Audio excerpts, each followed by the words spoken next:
Salut à tous, bienvenue au potager. Alors c'est un petit potager sans prétention, dans un but d'autonomie alimentaire. Donc on n'est pas dans un but d'indépendance, il y a une différence, j'y reviendrai dans une prochaine vidéo. Là c'est vraiment de l'autonomie. Alors, il est divisé en 5 parcelles à terre, plus 3 bacs. Ou carré potager plutôt. Sur les 3 carrés potagers, il y en a un qui pour le moment n'est pas effectif. On verra ça dans les années qui viennent, il y a un manque de terre. Donc alors qu'est-ce qu'on a dans ce potager qui a pour but une certaine autonomie alimentaire? Alors là c'est surtout des tests. Car l'an dernier on en avait fait un, sûrement plus grand je pense, parce qu'il faisait c'était des parcelles de 1,20 m sur 5 mètres et il y en avait 8 comme ça. Le seul problème c'est que quand on a planté on s'est retrouvé avec des plants de tomates qui étaient tout seuls au milieu de rien. Ça n'a pas poussé, ça avait rien donné. Donc voilà, là on est reparti sur un potager peut-être un peu plus joli. On s'est dit qu'on allait mettre un peu plus les moyens pour avoir des récoltes. Alors les moyens c'est surtout l'arrosage. L'an dernier on était parti un peu trop sur le paillage miraculeux qui fait tout, qui arrose lui-même, enfin voilà. Et un petit peu d'engrais bio à la plantation. Donc là on est sur la première parcelle qui est en triangle. Et nous avons ici une sucrine du Berry. Alors elle pousse plutôt pas mal. J'ai commencé à essayer de la tailler par rapport à ce que j'ai vu sur internet. Ça pousse un peu vite par rapport à ce que moi je veux tailler, mais bon, tant mieux. Hein. Au pire ça fera des petits fruits, il y en aura un peu plus. C'est pas très grave. Ensuite on a du tomatillo. Alors le tomatillo, ça ressemble à du physalis, les petits amours en cage là, couleur un peu violet. C'est un petit peu plus sucré qu'une tomate apparemment, et ça a la taille d'une tomate cerise. Alors pourquoi j'ai planté ça, sachant que vous allez voir après j'ai des tomates? Eh bien j'avais une bonne raison à la base, que j'ai totalement oublié. Donc ça pousse, j'en ai mis 3 pieds. 4 plutôt, hein, il m'en restait un peu, j'en ai mis sur un autre endroit. Et ben ça pousse plutôt pas mal malgré les orages des Hauts-de-France et la température des Hauts-de-France. Donc je suis plutôt assez fier de cette chose là. Ensuite ici, alors on va dire un petit délire, c'est du poire melon. Alors le poire melon, je pense qu'on s'est un peu trompé de l'avoir mis en terre directement, car apparemment les fruits vont arriver fin automne, et c'est à ce moment-là qu'il aurait fallu le rentrer pour le protéger des intempéries, du gel, etc., pour qu'il fasse ses fruits. Donc on verra bien. Si vers l'automne le plant s'est bien développé, etc., eh ben, on tentera de le dépoter, le mettre en pot et de le rentrer. Et si ça marche pas, eh ben, au moins on se serait dit que l'an prochain, si on le met en pot directement, eh ben on aura peut-être des récoltes qui vont bien. Donc voilà, c'est des tests, on apprend, hein, c'est la vie. Bon, les éternelles salades. Alors les salades, moi j'arrive pas à les faire partir via un semis. Du coup, j'achète des plants. Alors, les graines, ça revient vraiment pas cher de faire ces salades avec les graines. Mais les plants, franchement, c'est pareil. Là, en ce moment, c'est 3,50 € les 12. Quand je vois un sachet de salade à 1,50 € voire 2 €, bon, bah, même si j'ai une ou deux pertes, je me dis que c'est largement rentabilisé. Donc là, on a toute une ligne de choucale qui prend 2 petites parcelles triangulaires parce qu'elles se rejoignent. Ça pousse pas mal, hein. Ça pousse vraiment pas mal. J'en mange déjà. C'est pas des grosses feuilles, hein, mais avec des petites patates primeurs, ça passe ça passe super, sachant qu'on est que le 8 juin. Et je trouve que c'est quand même bien parti. Donc sur la deuxième parcelle, on a toujours des salades, hein. On en mange, on aime ça. On a toujours un tomatillo là qui se balade. Un poire melon également derrière. On a mis quelques petites fleurs, alors surtout des capucines, hein, parce que ça se mange déjà, c'est joli, enfin moi je trouve ça joli. Et ça attire les pucerons, ça évite que ça aille à droite à gauche, sachant qu'on a également des pois. Là, ici, encore des courges. Hein, nous on aime bien les courges, on trouve que c'est vraiment quelque chose qui rentre dans un cadre d'autonomie.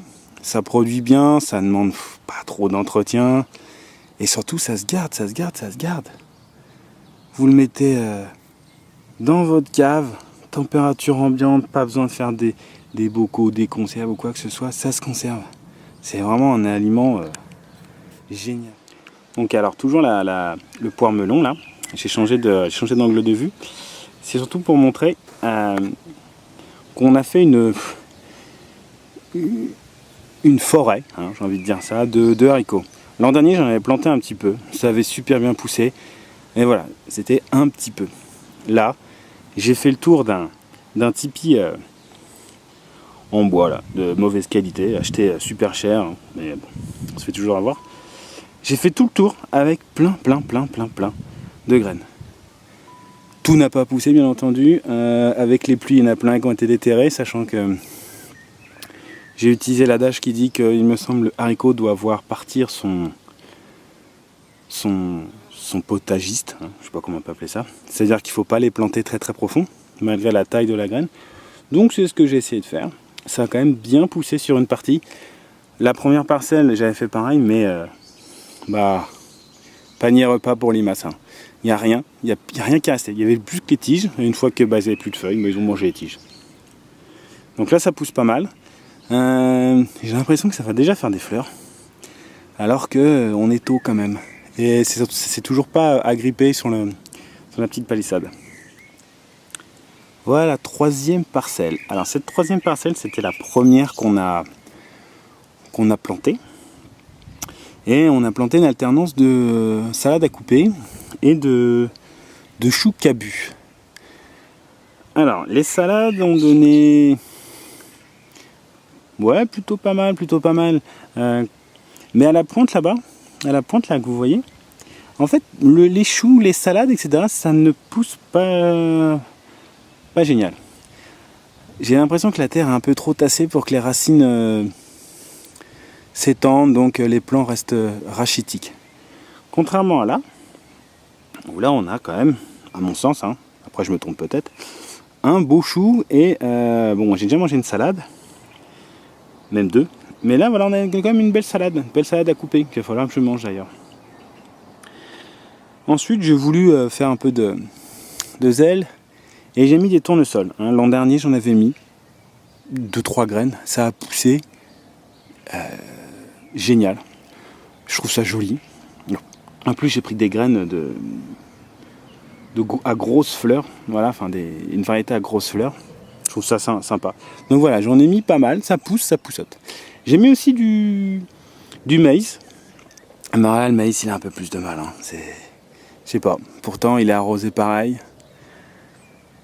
Là, le mois dernier, il y a eu plein de soleil, donc je me suis dit que ça allait donner. Mais bof, quoi. Non, le maïs, c'est pas ici. On va pas faire du popcorn ici. Hein. Derrière, alors, je sais pas si on va bien le voir. Voilà. On a mis une camomille romaine. Alors ça prévoit des tisanes. Ça sent super bon quand on la froisse. Et là, ça va donner plein de petites fleurs. Donc je vais les couper, je vais les mettre à sécher. Hier, je suis allé dans un magasin bio. J'ai regardé le prix des fleurs séchées là, à acheter là. 384 € le kilo. Je pense qu'il y a un investissement à se faire avec les plantes. Donc voilà la quatrième zone. toujours en bordure, en forme de triangle. Hein. Je savais pas quoi mettre. Je savais pas du tout quoi mettre, il restait de la place. Et en jardinerie, j'ai trouvé des semis de poireaux là. Il y en avait plein dans une barquette. J'en ai acheté. J'en ai planté ici, je sais pas si on les voit bien, si ça va, on les voit. J'en ai planté, je pense, une cinquantaine. J'en avais beaucoup de trop, j'en avais à mes parents, à ma grand-mère. Alors, tout le monde aime le poireau à peu près. Donc voilà, hein, ça m'a coûté 6,50 € je crois, il y en avait plus de 200, plus de 200. Alors ils étaient petits certes. Normalement les plantes, à ce que j'ai lu, un peu plus, comme c'est un peu plus gros. Mais j'ai dit bon, c'était pas parti pour ça à la base. Je les ai mis. On verra bien, mais ils ont l'air de, malgré toutes les pluies qu'il y a eu là, je crois que ça supporte pas bien l'eau. Et ben ça suit son cours, hein, c'est pas mal, c'est pas mal. Il y a encore une courge là-bas, hein, on aime les courges nous. Là je crois que c'est une butternut. Donc elle aussi, elle grandit. Je l'ai taillée un petit peu. Je pense qu'il va falloir que je m'y remette quoi. Je vais sentir mon bouquin pour potasser un peu tout ça là parce que je sais plus trop comment on fait. Donc pour finir sur la 4e parcelle et également la 3e, parce que comme les choucals, on a mis sur tout un bord des tomates. Donc on a 10 pieds. On a 2 plants de tomates ananas qu'on a acheté en plan, non F1 apparemment. Hein. Je crois qu'ils sont obligés de spécifier si ce sont des F1 ou pas. Donc chaque fois on cherche à ne pas avoir de F1, même si on achète des plants. On a 3 plants de... je sais plus ce que c'est. C'est des tomates cocktail qui sont un peu rouge-noir. Bon, ça donne du rêve, on verra bien. Et on a 5 pieds de noir de Crimée qui viennent de graines récupérées dans des tomates de l'an dernier. Et ce sont des plants maison. Alors malgré que ce soit des plants maison, sur les 5 plants que j'ai replantés, 3 se débrouillent plutôt pas mal. Hein. On a même déjà une petite une petite tomate de Crimée qui est sortie. Alors je pense qu'elle est un petit peu trop précoce parce que elle est déjà verte, noire, brillante, comme si elle est mûre, même si elle est super dure, mais elle est petite, elle est très petite. Donc on verra. Donc dernière parcelle on va dire en pleine terre, elle est là au centre. Alors, qu'est-ce qu'on a ? On a, comme on le voit sur l'écran là, des tournesols qui ont super bien poussé. Ils sont, j'allais dire immenses, mais on va pas exagérer quoi. Ils sont grands, ils sont beaux. On a également du maïs. Alors là, c'était du maïs que j'avais semé en godet, etc., au chaud, dans l'OT. J'ai replanté. Eux, ça va, ils partent bien, c'est pas non plus génial, mais bon, on verra si on va faire un peu de popcorn. Bon, en fait, c'est pas une variété à popcorn, mais bon. On a ensuite 3 plants de courges. Alors, manque de peau, là, ce sont des courgettes F1. Alors, on était un peu obligé de prendre ces variétés-là, parce que dans toutes les jardineries maintenant, à croire que les gens en potager, ils font que des tomates et des courgettes, pardon, encore une fois, je me trompe. Et voilà, il faut que ça donne, ça pousse, on s'en fout. Et c'est que du F1. C'est que du F1, partout. C'est vraiment une plaie ce F1. J'avais semé moi des graines. Mais je sais pas.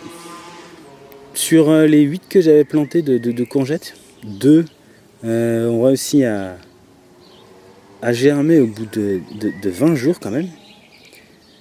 Et j'ai pu en replanter qu'un. Et une fois replanté, j'hésite entre une limace ou le fait qu'il n'est pas supporté quoi.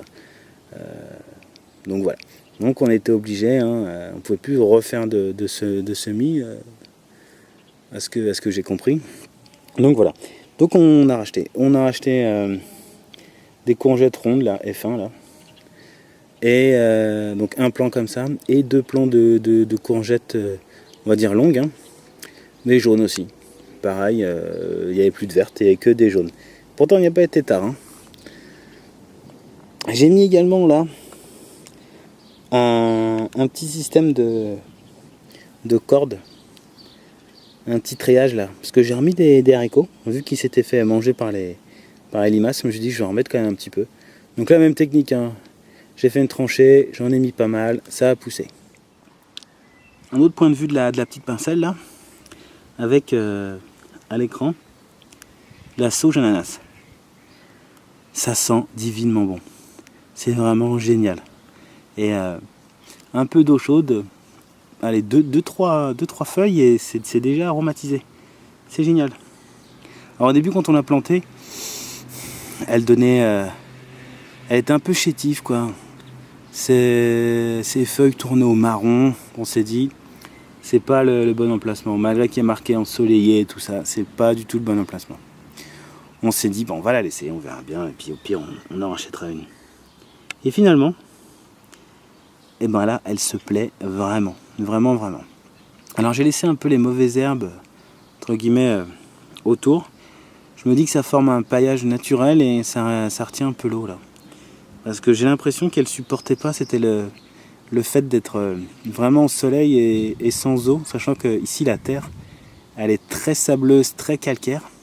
Et en plus, pour parfaire le tout, le potager est en pente. Autant dire que ça retient pas du tout l'eau. Ensuite, un dernier petit truc. Alors là, c'est une petite forêt de radis. Alors j'ai mis des radis et des plantes des fleurs de prairie. Mais ça, les fleurs de prairie, j'arrive jamais à les faire semer. Apparemment, ça pousse comme du chien-dent. Hein. Ça, j'en ai du chien-dent. Ça pousse, ça pousse bien ça.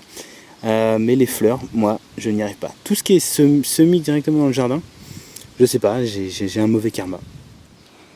Alors, un petit truc sympa. Derrière la sauge, là, et sous le tournesol, un peu à l'ombre, je me suis dit, je vais tenter de ressemer, enfin plutôt de replanter un gourmand de tomates. Alors, j'avais aucun espoir. Hein. Je l'ai planté. Le lendemain et les jours d'après, je pensais qu'il était mort. Et ben là, il repart. Il repart. Alors, on n'est pas dans des climats à ravoir des tomates avec un gourmand. Mais bon, c'est toujours ça. Donc voilà, le carré potager. Donc je vais vous en montrer un sur les 3. Parce que, comme je l'ai dit, il y en a un qui n'est pas du tout utilisé. Et sur les 2 utilisés, bah, en fait, j'ai fait la même configuration. Alors ici on a des carottes, du panais. J'avais planté quelques salades, mais enfin semé plutôt. J'avais retenté. Ça a donné un petit peu. Bah, alors vraiment un petit peu. Elles sont pas belles. Elles sont vraiment pas belles. Elles sont toutes molles. Donc je sais pas. Je sais pas du tout. Des radis. Et la petite fierté du moment là, ce sont les petits pois. Alors ce sont des petits pois nains. J'ai pas remarqué cette subtilité quand je les ai achetés. Je voulais des petits pois normaux. Bon, j'ai acheté des petits pois nains. Ça donne beaucoup. Là, il y a 1m20 linéaire, on va dire. Et ça donne quoi. J'imagine même pas sur sur des pois normaux, quoi. Non nains qui ont leur vraie taille. Donc là, en tout, j'en ai 2,40 m linéaires. Bon, autant dire que je ferai pas de conserve. Ou alors une peut-être. Mais voilà, c'est du test. Voir comment ça donne. L'an prochain, ça va être mis à la place des pommes de terre que je vais vous montrer juste après. Donc, au niveau des panais, hein, c'est là la grosse forêt qu'on voit là. J'étais pas très confiant, sachant que les carottes de l'an dernier avaient rien donné, ou alors quelques carottes tout de suite. Donc j'ai planté et j'ai dit on verra bien. Et ben ça pousse vraiment super bien. Après c'est comme tout, on verra bien ce que ça donne vraiment sous la terre quand même. En tout cas le feuillage est beau, il est vraiment beau. Au niveau des carottes, c'est pas mal aussi, hein. C'est vraiment pas mal aussi. Je pense que l'an dernier, c'était vraiment dû à un problème d'arrosage que je n'arrosais pas du tout. Alors, petite subtilité, j'ai mangé tous les radis qu'il y avait, il restait de la place. Alors ici, j'ai mis un petit plant de tomate, cerise. Il m'a l'air un petit peu chétif là. En tout cas, elle a bien grandi depuis que je l'ai repiqué. On verra bien.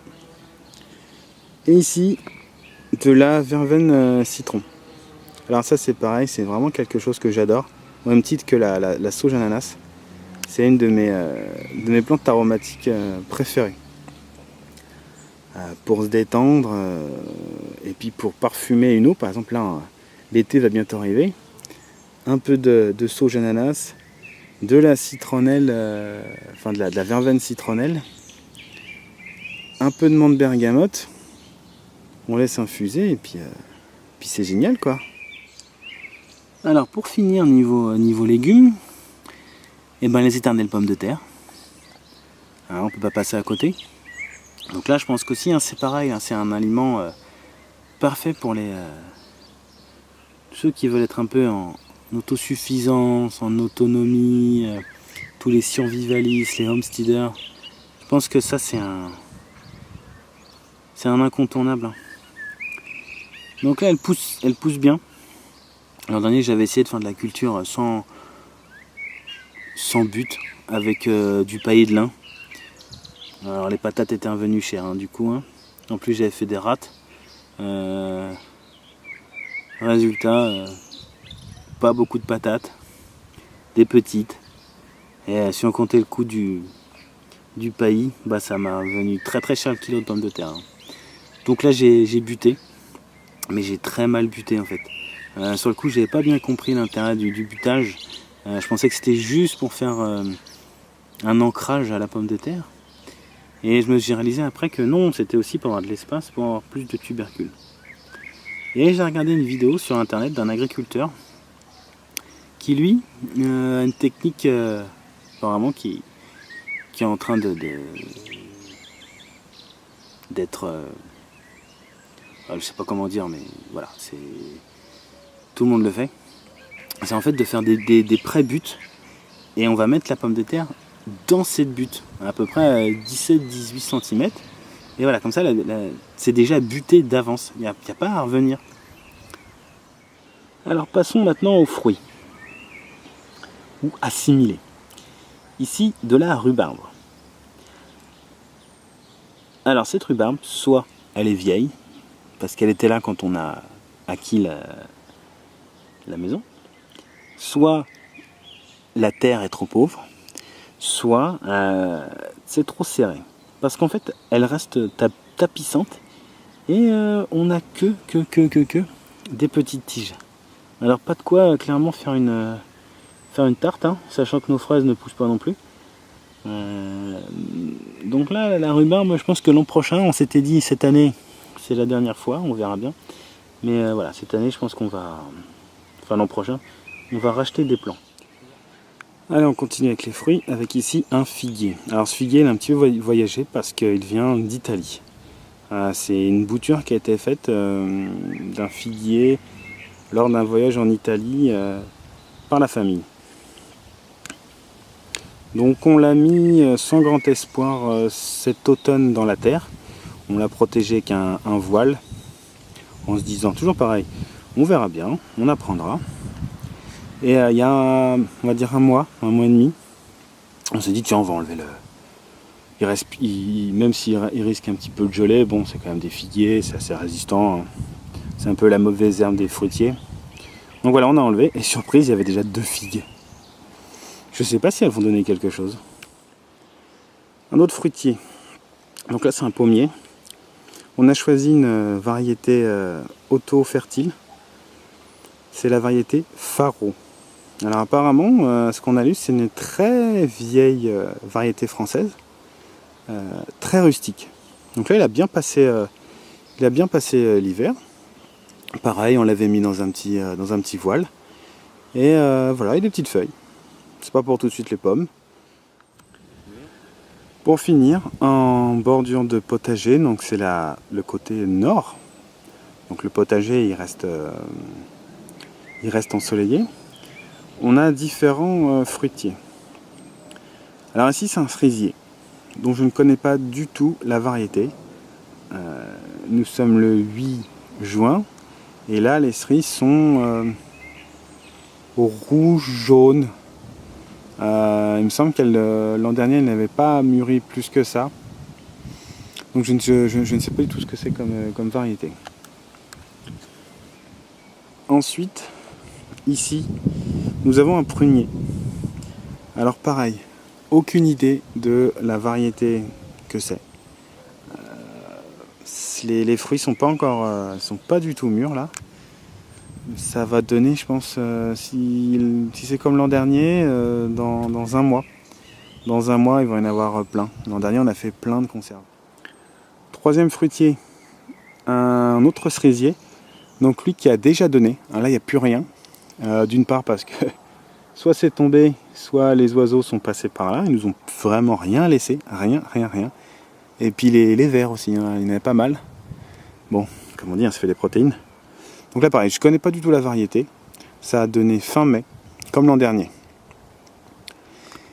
Et ici, un grand noyer. Qui, la première année qu'on est arrivé, on ne savait pas trop comment s'y prendre. Du coup, on a ramassé plein de noix qui étaient remplies de bruches du noix. L'an dernier, on s'est pris un peu tôt. Dès que ça tombait, hop, on ramassait. Et on en a récolté 4 kilos, je crois. À noter qu'on a un petit écureuil là qui, pareil, là, c'est son self. Il nous regarde de haut là quand on récupère les noix. Il se moque un peu de nous et nous balance des coquilles des fois. Donc là, ça donne pas mal, hein, ces noyers là. Je suis vraiment content de l'avoir acquis en même temps que la maison. Donc voilà, ça c'est nos fruitiers. À noter qu'on en a encore deux autres, c'est deux pruniers. Mais je vais pas vous les montrer sur l'image parce que c'est proche des voisins. Ils ont peut-être pas envie de se faire filmer. Donc le petit tour au potager est terminé. Alors comme je l'ai dit, c'est un potager qui a pour but des tests dans une optique d'autonomie. Donc là vraiment ça va être, est-ce que 10 pieds de tomates ça nous suffit? Est-ce que le roulement de salade que je fais actuellement ça convient? Est-ce que les tomatillos poussent très bien chez nous? Est-ce que le rendement des panais est bon, etc. Voilà, nous notre optique c'est surtout des conserves, des confitures. Mais c'est surtout ça, plus que dans un premier temps, avoir un magasin à ciel ouvert. Ce qui nous intéresse surtout pour le moment, c'est le rendement pour faire des réserves. Et l'an prochain, augmenter le potager en taille, en optimisation, etc. Ouais, c'est plus l'optimiser que l'agrandir. Parce que bon, on va pas pousser les murs, hein. On peut pas. Donc il y aura sûrement de l'optimisation. Au niveau des pommes de terre, je vais sûrement faire des roulements avec des haricots, des petits pois, pour en avoir plus. Parce que là, 2,40 m linéaires, c'est bien. C'est bien, ça donne. Donc j'imagine même pas sur, je sais pas, 4 mètres. Et sur un roulement de 1 mois par exemple, hein, deux lignes de 4 mètres sur un roulement de 1 mois, je pense que ça peut être pas mal. Donc on verra bien ce que ça donne. Là pour le moment ça pousse bien. Bon, comme on l'espère tous, hein, les maladies on les espère loin. Mais pour le moment c'est bien. En tout cas, merci de m'avoir écouté sur ces longues et premières vidéos sur YouTube. Si vous êtes dans le même axe de pensée que moi, si vous avez le même objectif, si ça vous a plu, eh ben mettez un petit pouce bleu. Si vous êtes intéressé par la suite, curieux de voir ce que je vais poster d'autre. Donc ce sera du potager, ce sera du bricolage, ce sera de la cuisine, enfin tous les petits trucs qui font qu'on peut être autonome, j'allais dire tout seul, mais c'est un petit peu, oui, autonome tout seul, ça se tient. Donc voilà, si vous aimez ça, suivez-moi. N'hésitez pas à mettre des commentaires, je vous répondrai. Hein. Et puis à la prochaine.